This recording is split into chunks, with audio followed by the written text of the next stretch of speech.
Huh? Oh. That's rude. Hey everybody, so we have to talk about all the big news that dropped about Justice League, all the DC movies that are coming up. So I'll try to explain what's true, what's false, and where this is all coming from. So right off the bat, I'll say it's all good news. It's all based on the success that they've had recently. They're just leaning into the things that have been successful, which makes sense. So if you're finding me for the first time, I do DC videos every week. The Flash is coming up real soon. Be sure to subscribe to get everything. There is Flash Ring giveaway stuff that I'll explain at the end of the video. But the big thing that everybody's quoting from is this Vulture article where this person went and talked to Geoff Johns and basically did a history of the DCEU. So like going all the way back to 2008, 2009, Christopher Nolan was slowly leaving and Zack Snyder was getting ready to come in to start doing Man of Steel. And they announced like their giant movie slate. If you remember that a couple years ago, it was all right before that happened, right before Geoff Johns was elevated to his current position, before Diane Nelson was hired, before DC Comics became DC Entertainment, like the big media company that was pushing out a whole bunch of TV shows and movies.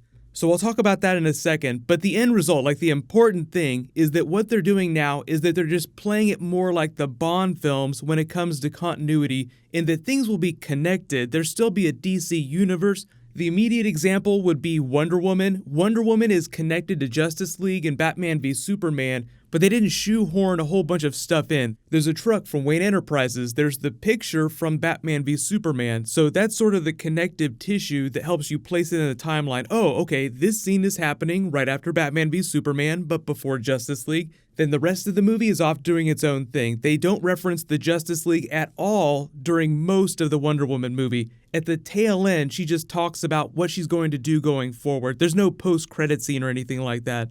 So it just sounds like they're going to allow the movies for each of the characters, like the Aquaman movie, to work like that. And that's how it'll be connected to the DCEU. And the other funny detail that came out of the interview is the DC Extended Universe is not a term that they use inside DC Entertainment or Warner Brothers. That was something that somebody who wrote an article about it early on when they announced their cinematic universe that everybody started quoting and just assumed that it was an official term. They haven't actually said what they really call it, but I'm assuming that it's like the Justice League universe, because that's really the films where you'll see all the characters pop up together. They also said going forward they would continue to do those heavy mythology films where everybody crosses over. So they're just making room for films to fit into the cinematic universe in a Guardians of the Galaxy type way. Like Guardians of the Galaxy is connected to the Marvel universe, but how much do you see them reference the stuff that's happening on Earth during those movies? Not a whole lot. Like you don't see Iron Man pop up during Guardians of the Galaxy. So before all this happened, the last couple of years, that was not the plan. The plan was to do a Marvel-style crossover where all the films connect in a really big way. So there's a whole bunch of business stuff that happened behind the scenes that I'll explain in a second that gets a little more complicated. But one of the cool things to come out of this interview is that you'll see a lot of the creative problems that they had were mostly due to the bureaucracy behind the scenes from the pre-existing regime, which have all since either been fired or moved on to other companies. They confirmed that Wonder Woman was the first film that the new regime was actually able to do real work on, so no surprise that it is one of the most successful DC movies of all time. Not just of the modern era, but it's actually stacking up against some of the classic big blockbuster Batman films, so that just lets you know that things are moving in the right direction. But a lot of you will probably understand when I say the wheels of bureaucracy turn slowly.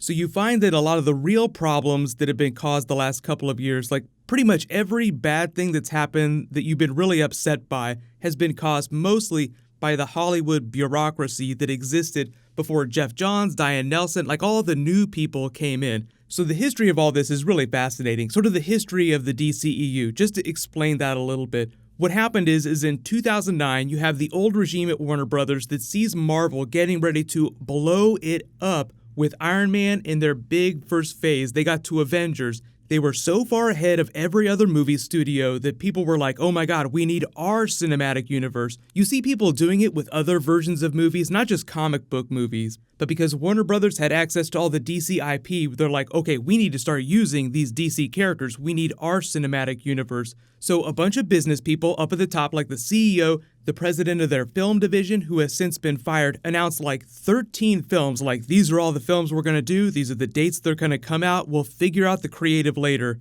Then after they made all those decisions, they hired Diane Nelson to sort of oversee the development of all their film and TV IP. They're like, okay, we have all these characters, let's start making some money on them the way that Marvel's making money on their characters. Diane Nelson hired Jeff Johns to be sort of the comic book guy to help the movie people who did not read comics. So before this all happened, the people that made the comic book movies, like the Batman movies, they were not really comic book people. Kevin Smith actually talks about his Superman script. When he went to meet on it, it was sometime in the mid-2000s. He said that he was talking to the film people at Warner Brothers, and one of them was like, don't talk to them about comic books. They won't take you seriously. And Kevin Smith basically said that all those people that were in charge of making the DC movies at Warner Brothers didn't care about comic books at all. They're like, we know how to make a movie. We don't need to read those. So the problem that they have is that they have Christopher Nolan making the Dark Knight trilogy with complete creative control. He's an amazing filmmaker, but once he leaves, basically all their good comic book people inside the movie studio system are gone. They don't give a shit about what the people that write the really awesome comic book stories are doing, so they don't pay attention to them. They want somebody new to come in, so they go to Christopher Nolan and they say, we want to make a Superman movie. So Christopher Nolan suggests that they hire Zack Snyder. So regardless of how you feel about Man of Steel, Batman v Superman, you may have heard some quotes from the interview about how they weren't super happy with elements from those scripts. But the good thing about Zack Snyder is that he has like a really specific vision. He's worked on comic book movies of that scale before, and even though Watchmen was really critically divisive, at the time he was just the strongest candidate that they had. So they brought him on. They wanted their cinematic universe, so they put him in charge of it. So they're like, okay, these are the movies that you have to make. You have to put these characters in these to build up to Justice League. So you basically just wind up with a situation where a bunch of people that don't care about comic books try to make a cinematic universe, and then they finally start listening to the comic book people and slowly start making the changes they need to make. The people that were getting in the way of that have been fired, have since moved on. They brought in new people, but because there's hundreds of millions of dollars in all this, the wheels turn really slowly. So the films that you see coming up, like Aquaman, for instance, will be fantastic, but it'll work a little bit more like Wonder Woman, the way it fits into continuity. So hopefully that explains what the big changes are. It's not as bad as it sounds. Like people say that they're abandoning the DCEU. That's not exactly what they're doing. They're just playing it a little faster and looser with the way they shoehorn stuff into other people's movies.